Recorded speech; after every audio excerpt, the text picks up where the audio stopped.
Joining me now from Beijing is Eric de Fontenay. He's founder and president of Music Dish China. So Eric, what makes Tencent Music different and how does it compare to Spotify and Apple iTunes? Hi, happy to be back on CGTN, Elaine. Actually, what the service that they announced that they're coming out with is very much support services for artists that have come out with other music platforms, including Xiaomi back 4 years ago, with Light Search, where they had initially allowed artists to upload their albums and be able to set the price, download price for their albums, allowing streaming music. And they had actually had some success in nurturing through compilations and supporting new album releases, had nurtured a lot of new talent and had put Xiaomi at the time kind of on the leading edge. And this was followed up. NetEase also has a music support service. Alibaba had come out with Planet, which was a all-in-one ecosystem really focused on artist to fan relationship. So Tencent to some extent is, I think, late to the game in having this type of service, but they certainly come in with a lot of resources. They come in with the largest share of the music listener audience. And in addition, they really seem to be focused on monetization, and I think that's very important for independent artists. Regarding comparing Tencent, Spotify does not really have a service like this. I think in the States, what you see are third parties that have really been throughout the years, starting with mp3.com originally, and today you can think of SoundCloud, for example, that really provided various services to help independent artists in the West to try to achieve the same goals that Tencent and NetEase have been trying to achieve.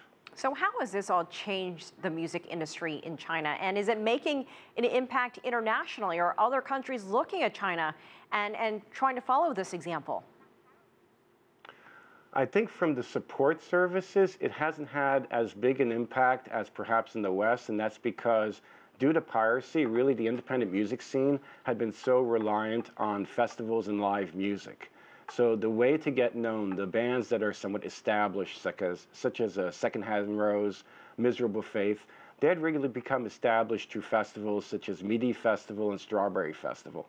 And those festival circuits actually constitute the largest portion of their revenue, not recorded music. The same thing to some extent has happened in the West when you saw the recorded music industry really take a downturn over the last 10 years. Live music was always this positive point. So where I do see the West looking a lot at China is actually as a next growth market. China has the biggest active listener base in the world.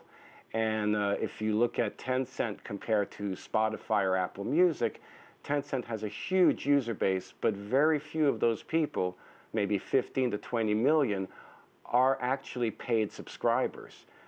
Compared to Spotify, where you maybe have 50% of the users are paid subscribers. So this provides a huge potential for converting so many more active music listeners into paid subscribers and generating a lot more revenue for copyright holders. So Universal, Sony, all the major labels have signed with Tencent. And certainly Merlin, for example, that represents a lot of the independent labels, has been negotiating with a lot of the platforms. All right, Eric de Fontenay, we appreciate you. Thank you again for joining us from Beijing.